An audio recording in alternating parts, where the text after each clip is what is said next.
जय हिंद दोस्तों। जैसा कि आप सबको पता होगा, यूपी पुलिस हेड ऑपरेटर का आंसर की जारी कर दिया गया है। आंसर की आने के बाद सभी बच्चों के मन में सबसे बड़ा सवाल यही है कि आपका कट ऑफ क्या रह सकता है, कितने नंबर पे आपको फिजिकल की तैयारी करनी चाहिए। उसके साथ साथ बहुत सारे बच्चे ऐसे हैं जो कह रहे थे कि मेरा स्कोर 340 बन रहा है, मेरा स्कोर 360 बन रहा है। अब आंसर की आने के बाद उन सभी के स्कोर 280 290 के आसपास आ गए हैं। वहीं बहुत सारे बच्चों के मन में यह भी डाउट है कि मेरा यदि सेक्शन वाइज 50% स्कोर नहीं हो पाता है तो क्या मेरा सिलेक्शन होगा या फिर मैं यहीं से अब पूरी तरह से बाहर हो जाऊंगा।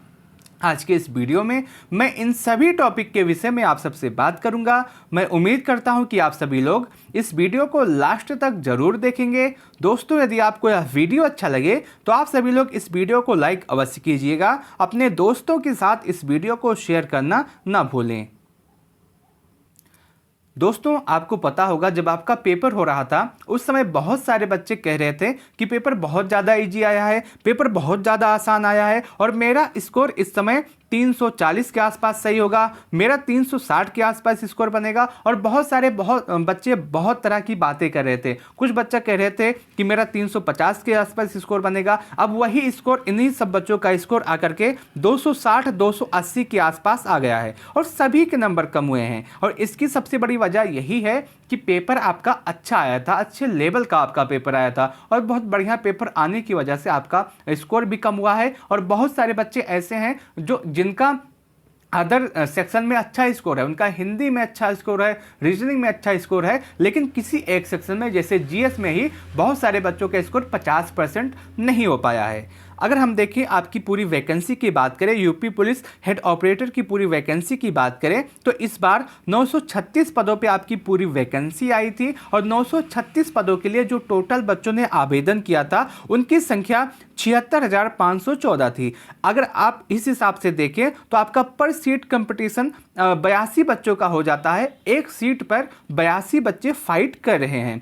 लेकिन ये उस समय की बच्चों की बात है जब आपका आवेदन हुआ था, जब आपका पेपर हुआ था। उस समय अगर हम बात करें तो लगभग 30% बच्चे ऐसे थे जो एग्जाम नहीं दिए थे, अपना एग्जाम स्किप कर दिए थे और लगभग 70% बच्चे ऐसे थे जो आपका एग्जाम दिए थे। और इस हिसाब से अगर हम देखें तो 53 से 54 हजार बच्चों ने एग्जाम दिया था, बाकी सभी बच्चों ने एग्जाम स्किप कर दिया था। और इस हिसाब से आपका जो पर सीट कंपटीशन है वो 82 से घट करके 57 पे आ जाता है। अगर हम पूरे एग्जाम की बात करें, जो आपका पूरा एग्जाम कंडक्ट हुआ था, इसमें पेपर का लेवल एक तो अच्छा आया था, इसमें कोई भी संदेह नहीं है। आपका जो पेपर का लेवल था बहुत ही अच्छे लेवल का पेपर पूछा गया था, बहुत ही अच्छे क्वेश्चन आपके एग्जाम में आए थे। और इस हिसाब से अगर हम देखें तो आपके एग्जाम में 4 सेक्शन से क्वेश्चन पूछे गए थे, जिसमें आपका हिंदी, मैथ, जीके जीएस और साइंस और उसके साथ साथ आपका रीजनिंग आया था, जिसमें मैथ आपका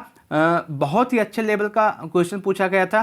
खासकर जो आपके साहित्य वाले पोर्शन से क्वेश्चन आए थे, 8-10 क्वेश्चन बहुत ही अच्छे लेवल के आए थे, बहुत बढ़िया साहित्य पूछा गया था। वहीं मैथ की बात करें तो मैथ में कुछ क्वेश्चन तो बहुत ज़्यादा इजी था जिन्हें आप बिना कलम उठाए हल कर सकते थे, लेकिन वहीं कुछ क्वेश्चन इतने अच्छे लेवल का था जो कि करने में 5 से 7 मिनट लग रहा था। और सबसे ज़्यादा आपके एग्जाम में जो हार्ड आया था वो साइंस और जीके जीएस आया था।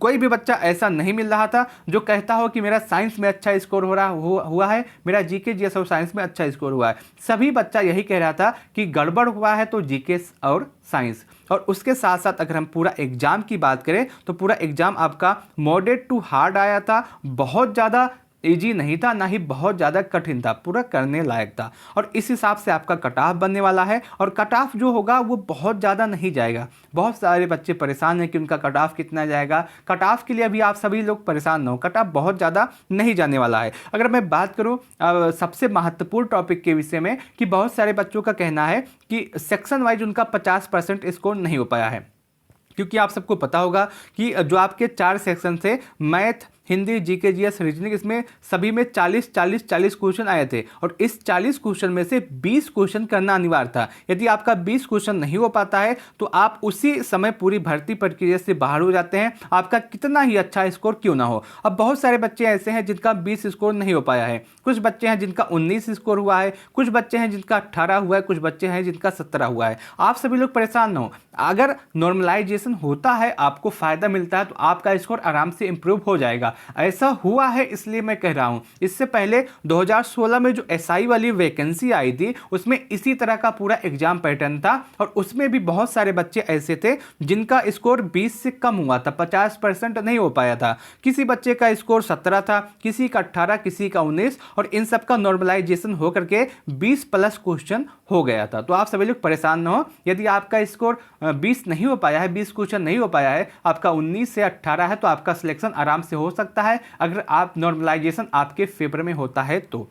अब बात करें कट ऑफ के विषय में कि आपका कट ऑफ कितना जा सकता है, कितने नंबर पे आपको आगे फिजिकल की तैयारी करनी चाहिए और पूरा डाटा आपका जो कट ऑफ का है वो क्या रहने वाला है। दोस्तों कट ऑफ की बात करें, कट ऑफ को लेकर के सभी बच्चे इस समय परेशान है, चिंतित हैं, बच्चों के मन में सवाल है। और आपका जो कट ऑफ है, यदि आप यूआर हैं और आपका स्कोर 280 के आसपास बन रहा है पूरा, तो आप बिल्कुल सेफ हैं। इतने स्कोर पे आपका सिलेक्शन अवश्य हो जाएगा, आप निश्चिंत रहें, आप अभी से अपने फिजिकल की तैयारी करें।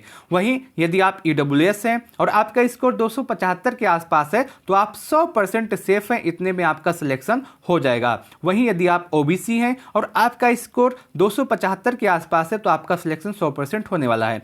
मैंने ओबीसी और ईडब्ल्यूएस का कट ऑफ सेम इसलिए रखा है क्योंकि हो सकता है ओबीसी का कट ऑफ 1 या 2 नंबर ज़्यादा चला जाए या फिर हो सकता है ईडब्ल्यूएस का कट ऑफ 1 या 2 नंबर ज़्यादा चला जाए। दोनों कट ऑफ में ज़्यादा अंतर नहीं होगा। वहीं यदि आप एससी हैं और आपका स्कोर 265 के आसपास है तो आप 100% सेफ हैं, इतने में आपका सिलेक्शन अवश्य हो जाएगा। यदि आप एसटी हैं और आपका स्कोर 255 के आसपास बन रहा है तो आप पूरी तरह से सेफ हैं, इतने नंबर पे आपका सिलेक्शन होने वाला है। आपका जो कट ऑफ है वो इसी के आसपास रहेगा, इससे अधिक नहीं जाने वाला है। और यदि आपका इतना स्कोर बन रहा है तो आपको बिना किसी विलंब के, बिना किसी देरी के अपने फिजिकल की तैयारी करनी चाहिए। इतने नंबर पे आपका सिलेक्शन निश्चित तौर पे होने वाला है।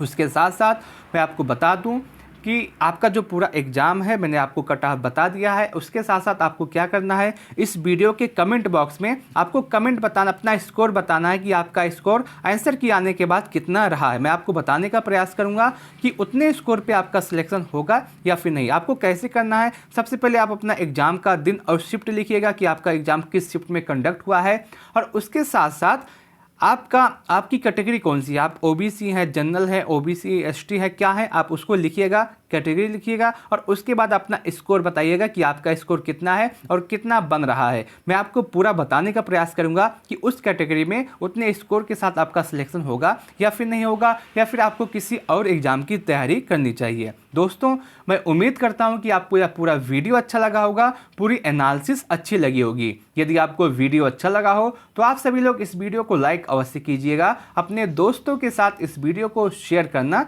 न भूलें। वीडियो को लास्ट तक देखने के लिए आप सबका बहुत बहुत धन्यवाद।